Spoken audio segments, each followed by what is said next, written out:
Je m'appelle Sofiane, j'ai 25 ans et ça fait maintenant plus de 3 ans que j'ai fondé mon agence d'influence. Mon taf consiste à accompagner les créateurs d'aujourd'hui dans leurs négociations de demain.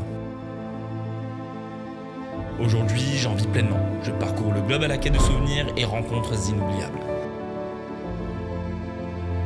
C'est d'ailleurs la raison qui me motive à ouvrir cette chaîne aujourd'hui avec vous, le partage.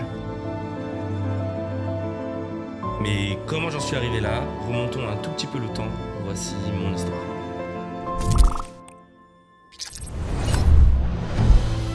Plus jeune, j'avais 2 passions. Le foot et les jeux vidéo. Si c'était sur console chez ma mère, j'étais plutôt derrière un ordinateur chez mon père. Ça a littéralement changé ma vie. Âgé de 12 ans, je m'éclate à créer des pages sur Facebook. Mon but, obtenir le plus de likes possible et fidéliser une communauté. C'est ce qu'on appellera des années plus tard l'influence. Naïf, je délègue des tâches et fais confiance à une mauvaise personne qui finira par me retirer les accès de toutes mes pages. Je repars de zéro, mais cette fois-ci sur Twitter. En fait, je m'éclate pareil. Et à ce moment-là, du coup, j'ai plein de comptes. J'ai des comptes comme Pourquoi pleurer, il y avait Tweet d'amour, il y avait Phrases typiques. C'était pas de l'influence, ça s'appelait pas en fait à l'époque. C'était juste tu kiffais et tu rigolais quoi. Au final, j'arrête tout. Les réseaux sociaux me divertissent trop, ma moyenne en première S chute, j'ai besoin de me centrer sur mes études. À ce moment-là, je voulais devenir médecin ou ingénieur, je savais pas encore trop. Je vends mes comptes Twitter, je passe mon bac et j'arrive en 4e année d'école d'Inge à Nancy. Tout se passe super bien jusqu'à ce que je rencontre Tixi. Il m'explique alors avoir besoin de quelqu'un pour gérer ses contrats et j'ai dit oui. Avec mon expérience sur les réseaux et les skills en négo commercial que j'ai pu développer durant mes études, je crée Rachimedia. On se retrouve dans ce décor qui est juste monstrueux, magnifico. Et on va commencer directement par la première question. Quel est ton secteur d'activité? Mon secteur d'activité, comme vous avez pu le voir, c'est le marketing d'influence. On s'occupe de gérer les contrats, les OP, les négociations de tous nos youtubeurs, en tout cas créateurs de contenu. Nos clients, c'est souvent soit des jeux vidéo, soit des VPN, des marques qui ont envie d'expérimenter ou de s'orienter sur le marché gaming. Actuellement, on a Orange qui lutte contre le cyberharcèlement. On a Pizza Hut qui était ma première campagne, du coup on en parlera plus tard. Comme Adidas qui avait créé une map Fortnite, donc voilà. Est-ce que j'ai toujours eu confiance en mon projet? En fait, au départ, déjà, moi, à la base, je suis quelqu'un où j'ai pas énormément confiance en moi. Dans le sens où c'est plus quelque chose qui s'est développé, en fait, au fur et à mesure de mes années en études sup. Donc, en fonction de mes cours, de mes oraux, etc. C'est vraiment en études sup que j'ai commencé à débloquer un peu tout ça. Ensuite, quand j'ai commencé mon projet, j'étais pas si confiant que ça. Malgré que je commence, en fait, avec un profil qui était assez sécuritaire comme Tixi, qui faisait des vues, s'occuper d'un mec qui était déjà en place, entre guillemets, c'était assez safe dans le fond. Mais je savais pas trop où je mettais les pieds, en vrai. J'étais là en cours, en alternance. J'avais mon job étudiant au week-end, les Luxembourg. Et j'avais la boîte que j'étais en train de créer. Bref, ça me prenait énormément de temps. Est-ce que ça valait le coup, en fait, de rater mon année, de devoir recommencer? J'avais pas envie de devoir redoubler, de perdre du temps, de perdre encore un an et demi. Dans ma tête, c'était quelque chose d'inimaginable. Surtout qu'en fait, dans le fond, dans ma famille, j'ai été le seul à partir en études sup, j'étais le premier et j'avais un peu cette pression un peu sur les épaules où j'avais envie de réussir et d'obtenir ces diplômes en études sup. C'était impensable et pour moi et pour mes parents de ne pas aller jusqu'au bout. Sauf qu'au final, il se passe 6 mois dans lesquels, en gros, je suis en train de développer un peu tout ça et au bout d'un moment, j'en peux plus. Je fais un burn-out et du coup, je pars en vacances. Je pars en vacances dans le seul pays ouvert au tourisme à ce moment-là, durant la période du Covid, Dubaï. On est en janvier 2021 et je tombe amoureux du pays. Le dernier jour, je dis à ma mère, écoute maman, je pense que je vais déménager et j'ai senti les opportunités. Je rentre en France et je retourne en fait à cette routine de alternance, job étudiant, les cours, les examens en plein milieu de l'année, etc. Plus gérer la boîte qui grossit petit à petit. Et finalement, j'en peux plus. Je décide tout simplement de couper les ponts avec l'école. J'abandonne à 2 semaines avant d'être diplômé et je repars à Dubaï accompagné d'un de mes potes et on va là-bas en fait pour se renseigner sur comment déménager là-bas. On est en octobre 2021, 9 mois après ma première entrée aux Émirats, soit 1 an et demi après la création de Rachimedia, je deviens ce qu'on appelle un expatrié. Est-ce qu'il y aura du budget dans mes vidéos ou bien on sera plus sur du format podcast classique? Alors, on aura un peu des deux. Il y aura vraiment le type un peu voyage, rencontre, documenter, vulgariser et recenser ma vie. Quand je voyage et que je dépense beaucoup, dans ce cas il y aura du budget. Mais quand des fois je serai simplement chez moi tranquillement dans mon bureau en train de bosser, ce sera du coup des vidéos un petit peu plus classiques, chill et juste vas-y on fait de l'échange d'infos et voilà. Mes vidéos ne seront pas hyper produites parce que je trouve qu'on perd cette proximité là avec son audience quand on fait de la grosse production etc. Justement j'ai envie qu'on revienne un peu à un YouTube un peu plus classique, un peu à l'ancienne où tu sens que tu vois genre le mec il fait tout un peu de lui-même tu vois. Alors que les trucs avec les grosses prods, tu te distances un peu ton audience et c'est pas vraiment ce que j'ai envie de faire. Après, sur l'aspect podcast, alors j'ai déjà tourné des podcasts, donc il y a déjà des interviews qui sont en cours d'édite, etc.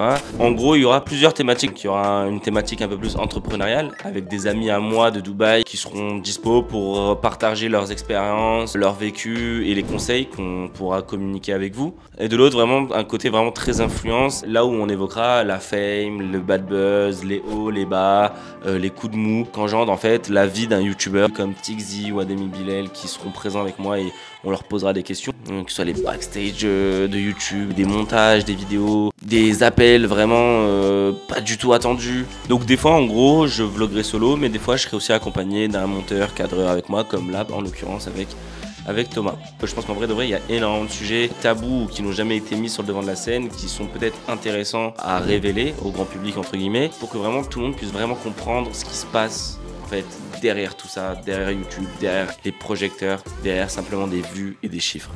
Dans ma vision de l'avenir, je vais avoir deux parties. La vision plus ou moins proche en termes d'avenir. Ok. Frère. C'est trop grave. Bref, dans un avenir du coup plus ou moins proche, je me vois continuer à développer Rachi Media, continuer de voyager, finaliser ma boîte de production sur Paris, continuer de faire des rencontres. C'est le plus important pour moi à l'heure actuelle, vraiment. Et ensuite continuer d'investir pour pouvoir ensuite plus tard, vers mes 30 ans, vivre justement de tous ces investissements-là. C'est un peu l'objectif ultime de tout entrepreneur. Je pense pas que je serais capable de rester là à rien faire et d'attendre que quelque chose se passe. C'est pas du tout mon tempérament. Et je pense que d'ici 4-5 ans, il y aura des opportunités que je saurai saisir à ce moment-là. On verra bien. Mais c'est incroyable ça, frère. Voilà. C'est un délire, frère. Yeah, excuse me, boss. Please, thank you. Bro. Ça fait beaucoup là, non? Go somewhere else, frère. Pourquoi Dubaï? Tout simplement Dubaï parce que c'est le luxe, c'est la sécurité, la fiscalité, bien évidemment.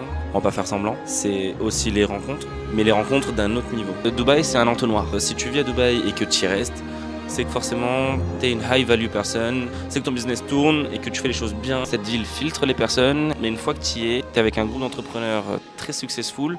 Donc ça veut dire en fait que ces personnes-là sont soit super bien placées pour te conseiller, soit toi tu seras bien placé pour les conseiller. C'est ce mood-là en fait que je kiffe à Dubaï. En tout cas, surtout quand t'es carré, que t'es réglo, que ta boîte elle tourne. Et tant que t'es pas concurrent direct avec un mec en face de toi, franchement c'est genre juste parfait. C'est le meilleur endroit pour entreprendre.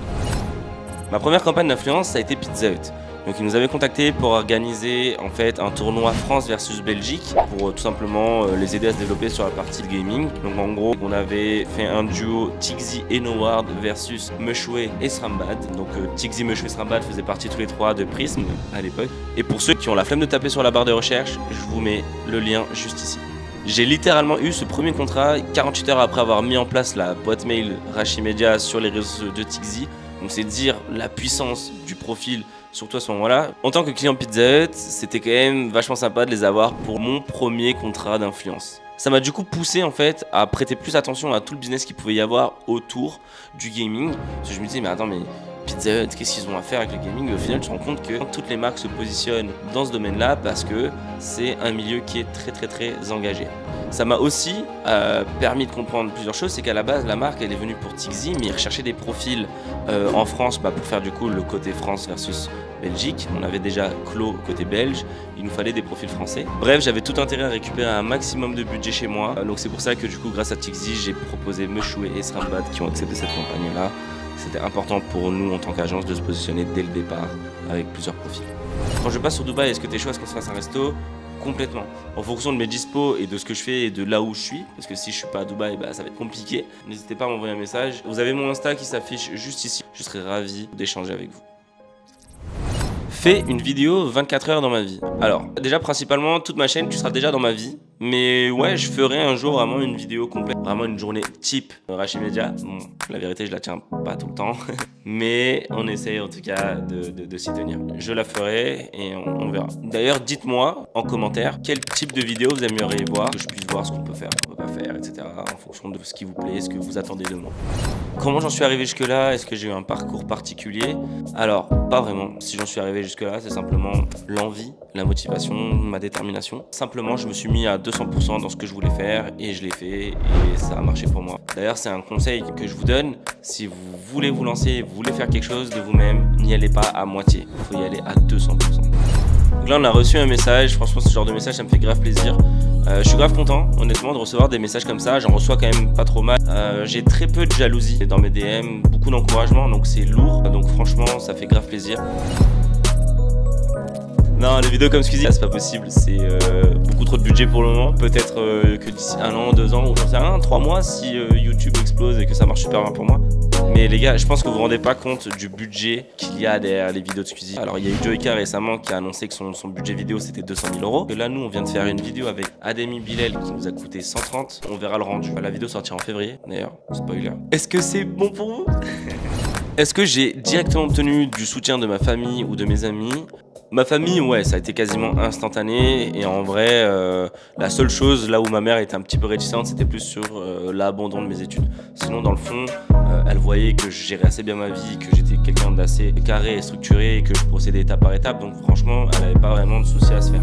Par contre, au niveau de mes amis, hormis vraiment mes 2-3 bons potes que je considère vraiment comme mes meilleurs potes, tout le cercle d'amis que j'avais avant, on était quasiment une vingtaine. Quand j'arrivais en soirée ou quoi chez des potes, c'était tout le temps en mode « Ah, il y a Rachi Media ». Je leur dis « Non mais les gars, arrêtez, enfin, appelez-moi Sofiane ou appelez-moi Rachi, genre c'est tout ». Mais non, les mecs de Rachi Media, enfin bref, ça me fait vanner. Et aujourd'hui, ces mecs-là, c'est les mêmes mecs qui regardent mes stories H24 alors qu'on se suit même plus, qui quand on se recroise dans la rue maintenant, sont en mode « Ah putain frérot, t'as bien géré, etc. Félicitations. Ah non, moi j'ai toujours dit ». Alors que non frérot, t'as jamais rien dit, t'étais juste là pour me descendre. Moi, si j'ai un conseil à vous donner là-dessus, c'est franchement n'écoutez pas ce qui se dit autour de vous. C'est vraiment le meilleur des conseils, même si vous n'avez pas confiance. Mettez vos peurs de côté, foncez et faites-le. Parce que de toute manière, on va toujours vous critiquer. On va toujours faire en sorte de vous déstabiliser. Parce que c'est pas normal de faire des choses dans cette société d'aujourd'hui. Donc quand tu en fais, tu es forcément un extraterrestre. Mais tranquille, on s'en fout, on a grandi. Le temps passe et le temps fait bien les choses.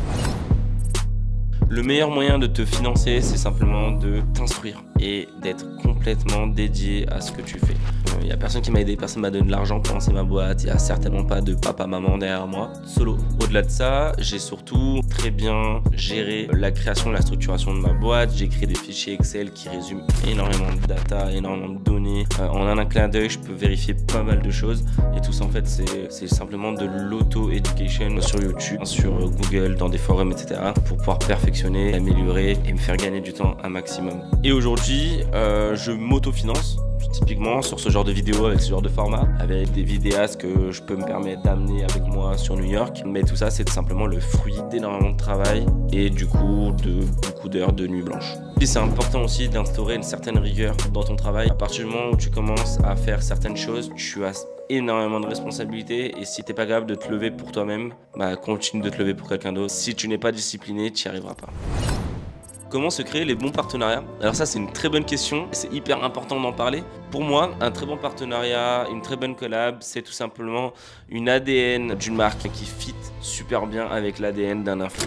Le problème, c'est qu'aujourd'hui, on a énormément de marques qui font pas forcément attention aux influenceurs s'ils sont dans la même vibes que eux. Donc les marques, s'il vous plaît, écoutez les recommandations des agences qui connaissent vraiment bien leurs influx, leurs créateurs pour pouvoir vous conseiller, vous accompagner sur des strates vraiment bien élaborées. Le plus important, c'est que tout le monde soit content, que la marque soit contente, que l'influ soit contente et que tout soit délivré en temps et en heure. Ça, c'est la recette magique d'un très bon partenariat.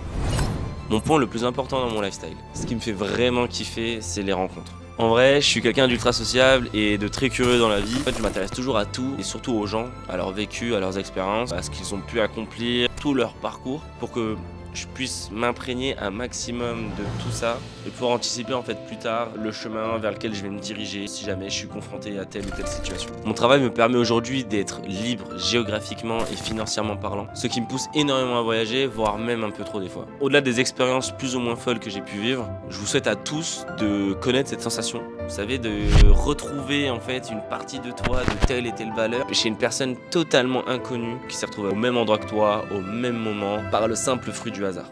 Eh bien, c'est un peu ce qui m'arrive depuis 2 ans maintenant. C'est comme ça que j'ai pu rencontrer Assil, avec qui j'ai partagé un été de folie. Assil, qui a fêté ses 30 ans. Il m'a invité à le rejoindre en Colombie. Spoiler, c'est la prochaine vidéo qui arrive juste après cette FAQ. Eh ben, devinez quoi, j'y ai fait encore une rencontre folle et je vous en dirai plus la semaine prochaine. On arrive du coup sur cette fin de vidéo.